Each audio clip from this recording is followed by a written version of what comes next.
Is, in my mind, will be honoring local veterans.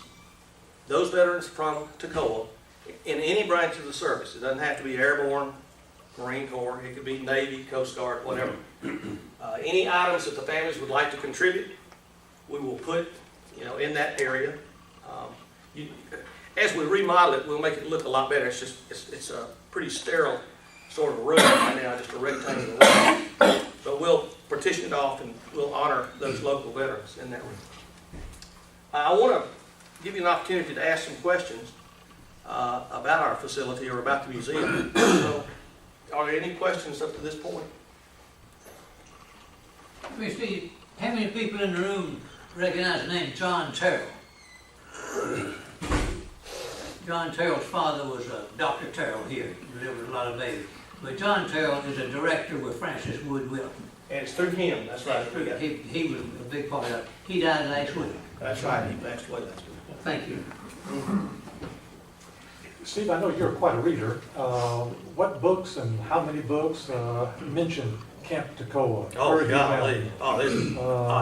I don't think I could count them. All that we have in the museum of the 10 or 11 different editions do have Camp Toccoa mentioned in it. The last one, Together We Die as Men, that particular book, written by a couple of Englishmen, the first chapter is just Camp Toccoa. And in fact, on the front cover of that book, it says, From Toccoa to D-Day. So there are a lot of people in this world that knows about Toccoa, Georgia. And a lot of our visitors that come in the museum don't know about the museum, but they're on Interstate 85 and they see Toccoa. And the light bulb comes on, and they'll actually drive over here to see Currahee Mountain. And then they find out somehow through a sign at Currahee Mountain that there is a museum, so they come uptown and come to the museum. We don't do a lot of advertising. We need to do more. But advertising right now is a pretty good bargain, actually. We get our best advertising from billboards on the roads. And I just got an email from Wendy through the Chamber. The Chamber has been kind, very kind to us in paying for a billboard on Interstate 85, and now we're going to have one on 441 at the Toccoa exit, going up toward Clayton. Now that will bring us a lot of people. Yeah. How many people have gone through that museum in the last year? Oh. What's an average week? I'd say, in a week. Well, it varies in the summer and the winter. It's slower in the winter, but I'd say about 12,000 people have gone through the museum. That's about, on average, 1,000 a month, so you're talking about 250 or so a week. Honestly, if we had a whole lot of people, the quality of the tours would not be as great. The smaller groups, we do much better, much more personal kind of environment there. I had a curator who was a retired curator from Fort Pulaski, and he had just gone to work with the state, I believe. There's another fort down around the Savannah area. He's a curator there, and I didn't know he was a curator. Fort Jackson. Jackson, that's it. And during the course of my tour, well, at the end, he introduced himself and what he did for a living, and I said, well, that's good. I said, what do you think about our museum? He said it's excellent. He said it's one of the best that I've been through. He said, but what makes your museum is the personalized tours that you give and the information that you give about all these items in here, the stories behind it. He said, that's what makes your museum. And now we're going to be a part of that, I believe, Museum of the Month or something or other through the Smithsonian Institute on their website.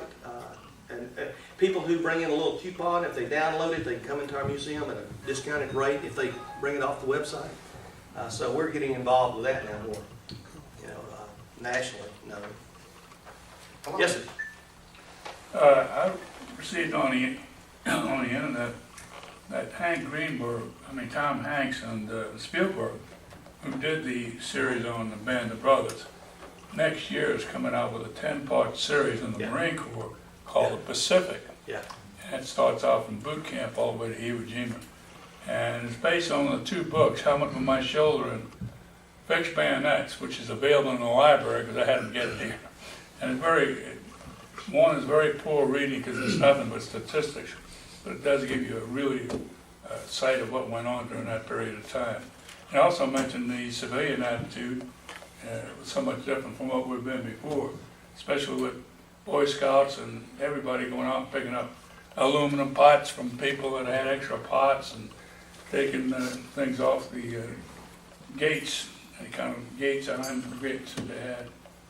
And nobody can remember, I have all kind of food rationing stamps, automobile gasoline stamps, and shoe stamps.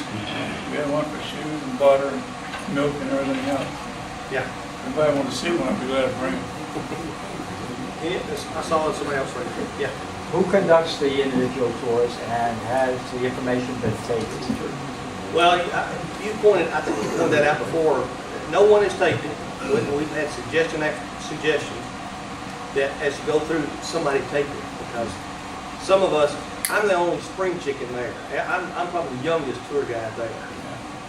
Now Brenda's younger than I am, but she can't be a tour guide all the time. But it's all volunteers, and there are 10 of us. All the board members can conduct tours. And there's a few that aren't board members that have the information, but not many.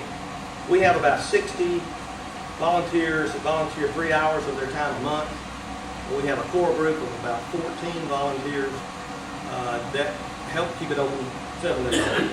I think over a period of time, that information is not recorded, will disappear. And what's interesting too is if you get a different tour guide every time you go, you'll hear a different story. Because different tour guides know different things about items in the tour. In fact, some of the tour guides will follow along other tour guides so they can hear those stories. They know, we don't. And we get those stories through people who have brought these items in.